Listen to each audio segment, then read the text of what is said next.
എല്ലാവർക്കും സ്റ്റോറി സ്പേസിലേക്ക് ഈ കഥയിടത്തിലേക്ക് സ്വാഗതം. ചാനലിൻ്റെ ഐക്കണിൽ തൊട്ട് പ്ലേലിസ്റ്റ് സെലക്ട് ചെയ്താൽ ചാനലിൽ മുൻപ് വായിച്ച കഥകൾ നിങ്ങൾക്ക് കേൾക്കാവുന്നതാണ്. വിക്രമാദിത്യ കഥകളിൽ ഇന്ന് 27ാമത്തെ സാലഭഞ്ജിക പറഞ്ഞ കഥ കേൾക്കാം. 27ാം ദിനവും സിംഹാസനം ലക്ഷ്യമാക്കി പടികൾ കയറിയ ഭോജരാജാവിനെ 27ാമത്തെ സാലഭഞ്ജികയായ ജഗജ്യോതി തടഞ്ഞു. വിക്രമാദിത്യ ചക്രവർത്തിയെക്കുറിച്ച് പുകഴ്ത്തി സംസാരിച്ചതിന് ശേഷം ജഗജ്യോതി ആ മഹൽ ജീവിതത്തിലെ ഒരു സംഭവം അനുസ്മരിച്ചു.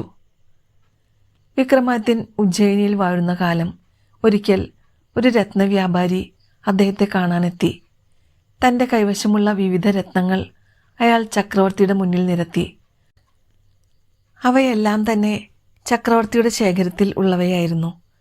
അപൂർവമായിട്ടുള്ള 10 രത്നങ്ങൾ കിട്ടിയാൽ നന്നായിരുന്നു എന്ന് വിക്രമാദിത്യൻ അഭിപ്രായപ്പെട്ടപ്പോൾ 2 ആഴ്ചത്തെ സമയം കിട്ടിയാൽ അത്തരത്തിലുള്ള രത്നങ്ങൾ കൊണ്ടുവരാമെന്നായി വ്യാപാരി. വിക്രമാദിത്യൻ സമ്മതിച്ചു. വിശേഷപ്പെട്ട 10 രത്നങ്ങളുമായി കൃത്യം 12ാം ദിവസം താൻ വീണ്ടും ഉജ്ജയിനിയിലെത്തുമെന്ന് വാക്കുകൊടുത്ത് വ്യാപാരി മടങ്ങിപ്പോയി. പറഞ്ഞതുപോലെ ഏറെ വിശേഷപ്പെട്ടതും അമൂല്യവുമായ രത്നങ്ങൾ 10 എണ്ണം അയാൾ ശേഖരിച്ചു.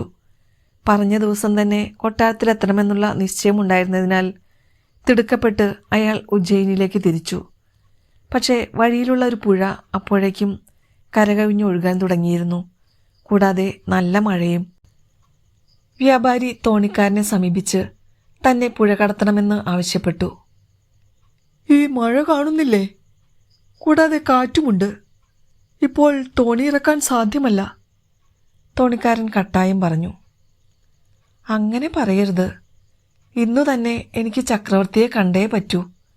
വിക്രമാദിത്യ ചക്രവർത്തിയുടെ മുന്നിൽ വാക്കുവ്യത്യാസം കാട്ടാനാവില്ല, വ്യാപാരി പറഞ്ഞു. എന്താവശ്യത്തിനാണ് ചക്രവർത്തിയെ കാണുന്നതെന്നായി തോണിക്കാരൻ്റെ ചോദ്യം. വ്യാപാരി കാര്യം പറഞ്ഞു. 10 രത്നങ്ങളാണ് തൻ്റെ കൈവശമുള്ളത്. അത് കഴിവതും വേഗം തിരുമുന്നിലെത്തിക്കണം. പക്ഷേ ഈ അവസ്ഥയിൽ പുഴയിൽ വള്ളമിറക്കുക അത്ര എളുപ്പമല്ല. കാര്യം എത്ര അടിയന്തര സ്വഭാവമുള്ളതായാലും ശരി, ജീവനിൽ കൊതിയുള്ളവരാരും ഇപ്പോൾ പുഴ മുറിച്ചു കടക്കാൻ ഒരുമ്പെടുകില്ല, വള്ളക്കാരൻ പിന്നെയും തടസ്സം പറഞ്ഞു. വ്യാപാരി നിർബന്ധം പിടിച്ചു. നല്ലൊരു തുക പ്രതിഫലമായി നൽകാമെന്ന് വാഗ്ദാനം കൊടുത്തു. അപ്പോൾ തോണിക്കാരൻ ഇങ്ങനെ പറഞ്ഞു. 10 രത്നങ്ങളല്ലേ നിങ്ങളുടെ കൈവശമുള്ളത്? അതിൻ്റെ പാതി എനിക്ക് തരാമെങ്കിൽ തോണിയിറക്കാൻ ഞാൻ ശ്രമിക്കാം. വ്യാപാരി ആകെ വിഷമത്തിലായി. അയാൾ തോണിക്കാരനുമായി കുറേ നേരം തർക്കിച്ചു. പക്ഷേ ഫലമുണ്ടായില്ല. 10 രത്നങ്ങളിൽ 5 എണ്ണം തന്നാൽ അപ്പുറം കടത്താം, അല്ലെങ്കിൽ വേറെ വഴി നോക്ക് എന്ന് പറഞ്ഞ് തോണിക്കാരൻ അയാളെ ഒഴിവാക്കാൻ നോക്കി. വേറെ ഒരു വഴിയും ഉണ്ടായിരുന്നില്ല. ഒടുവിൽ തൻ്റെ കൈവശമുള്ള 10 രത്നങ്ങളിൽ 5 എണ്ണം തോണിക്കാരന് നൽകാമെന്ന് സമ്മതിക്കേണ്ടി വന്നു. ഭയപ്പെട്ടതുപോലെ കാറ്റും കോളുമൊന്നും ശല്യം ചെയ്തില്ല. കുത്തൊഴുക്കുണ്ടായിരുന്നു പുഴയിൽ. സമർത്ഥനായ തോണിക്കാരൻ അത് തരണം ചെയ്ത് തോണി സുരക്ഷിതമായി അക്കരെ എത്തിച്ചു. വാക്കു പറഞ്ഞതനുസരിച്ച് 10ൽ പാതി 5 രത്നങ്ങൾ തോണിക്കാരൻ സ്വന്തമാക്കി.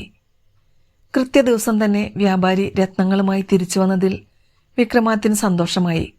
എന്നാൽ 10 രത്നങ്ങളിൽ 5 എണ്ണമേ തനിക്ക് കൊണ്ടുവരാൻ കഴിഞ്ഞുള്ളൂ എന്ന് വ്യാപാരി പറഞ്ഞു. 10 എണ്ണം കൊണ്ടുവരാമെന്നല്ലേ പറഞ്ഞത്? പിന്നെ എന്തു പറ്റി? വിക്രമാദിത്യൻ ചോദിച്ചു. നടന്ന സംഭവം വ്യാപാരി വിശദീകരിച്ചു. തോണിക്കാരന് 5 രത്നം നൽകിയതിൽ വിക്രമാദിത്യൻ അതൃപ്തി കാട്ടിയില്ല. വാക്കുവ്യത്യാസം വരാത്ത തരത്തിൽ വ്യാപാരി പ്രവർത്തിച്ചുവല്ലോ, അത് ശ്ലാഘനീയം തന്നെ. വ്യാപാരി മടങ്ങിപ്പോരാനൊരുങ്ങിയപ്പോൾ വിക്രമാദിത്യൻ 10 രത്നങ്ങളുടെ വില അയാൾക്കു നൽകി. വ്യാപാരി അത്ഭുതപ്പെട്ടുപോയി. വാക്കുപാലിക്കാൻ വേണ്ടി ഇത്രയും കഷ്ടപ്പെട്ട് ഇവിടെ എത്തിയ നിങ്ങൾക്ക് ഒരു തരത്തിലുമുള്ള നഷ്ടവും സംഭവിക്കരുത്. സന്തോഷമായി നൽകുന്നതാണ്, വാങ്ങിക്കൊള്ളൂ, വിക്രമാദിത്യൻ വ്യാപാരിയോട് പറഞ്ഞു. വിക്രമാദിത്യ ചക്രവർത്തിയെ പലവട്ടം വണങ്ങി മനസ്സു നിറഞ്ഞ് വ്യാപാരി മടങ്ങി. ഇത്രയും നീതിമാനായ ഒരു ചക്രവർത്തി മറ്റെങ്ങുണ്ട്? സാലഭഞ്ജിക ചോദിച്ചു. ഭോജരാജാവ് സമ്മതഭാവത്തിൽ തലകുലുക്കി. അന്നത്തെ ചടങ്ങുകൾക്ക് സമാപനം കുറിച്ച് ശംഖനാഥം മുഴങ്ങി.